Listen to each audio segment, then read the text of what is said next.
Assalamualaikum warahmatullahi wabarakatuh. Perkenalkan, nama saya Triana Wulandari dengan NIM 021. Baik, di sini saya akan menjelaskan tentang materi saya yang berjudul Peran Teknologi dalam Pendidikan di Era Globalisasi. Kalian penasaran? Yuk tonton video ini. Nah, yang pertama, apa sih penjelasan singkat tentang peran teknologi dalam pendidikan di era globalisasi? Nah, teknologi di era globalisasi dalam pendidikan adalah penggunaan teknologi untuk memfasilitasi proses belajar mengajar sehingga dapat menghasilkan ide atau hal baru yang memudahkan keberlangsungan pendidikan. Terus peran teknologi di era globalisasi juga sangat penting karena dapat membantu peningkatan kualitas pendidikan dan menyediakan berbagai platform untuk berinteraksi antara guru dengan siswa.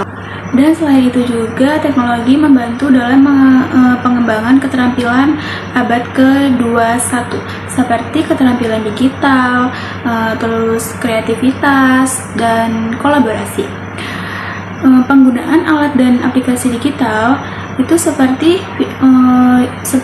video konferensi, terus dan perangkat lunak pendidikan, terus mendukung proses pembelajaran yang interaktif dan menarik.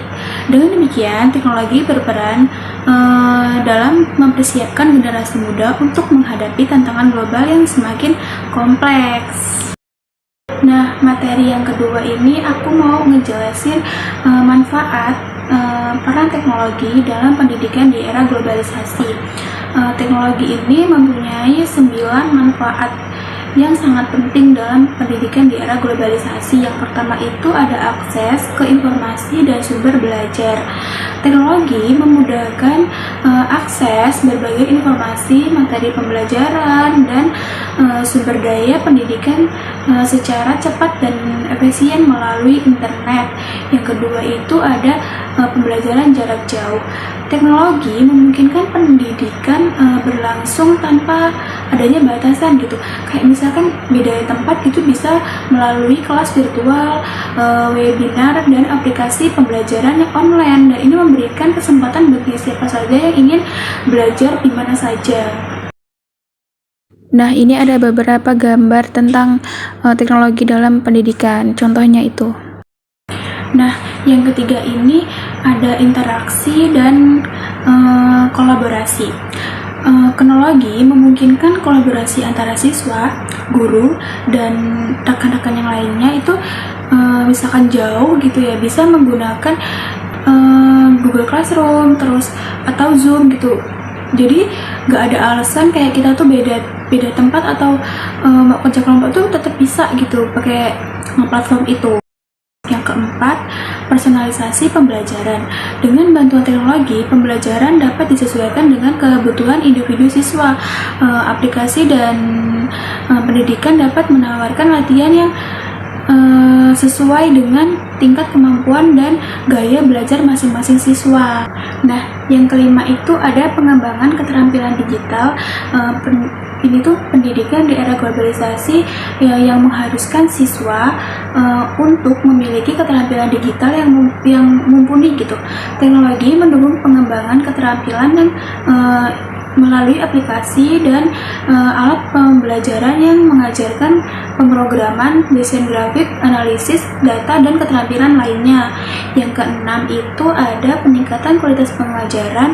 Teknologi membantu guru dalam merancang materi ajar yang lebih menarik dan interaktif, menggunakan multimedia, simulasi, dan perangkat lunak pendidikan untuk meningkatkan pemahaman siswa.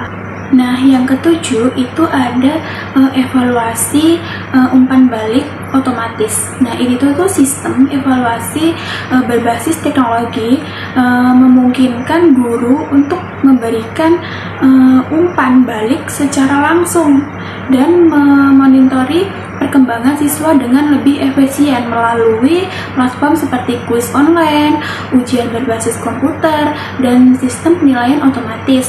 Nah, yang kedelapan itu ada mendukung inovasi dalam kurikulum. Nah, di sini tuh teknologi memungkinkan pengembangan kurikulum yang lebih relevan, terus dengan kebutuhan zaman gitu. Dengan penggunaan teknologi, kurikulum dapat lebih dinamis gitu dan beradaptasi dengan perkembangan industri dan dunia pekerjaan. Yang kesembilan itu ada pengajaran dan pembelajaran yang fleksibel. Dengan adanya teknologi, pembelajaran tidak lagi terbatas gitu pada jam atau ruang kelas tertentu. Hal ini memungkinkan siswa untuk belajar kapan saja, di mana saja sesuai dengan jadwal mereka. Dan ini juga contoh teknologi itu dalam pendidikan. Itu contohnya ada komputer dan lain-lain. Sekian penjelasan dari saya. Bila ada salah dan kurangnya saya mohon maaf. Saya akhiri. Wassalamualaikum warahmatullahi wabarakatuh. Bye.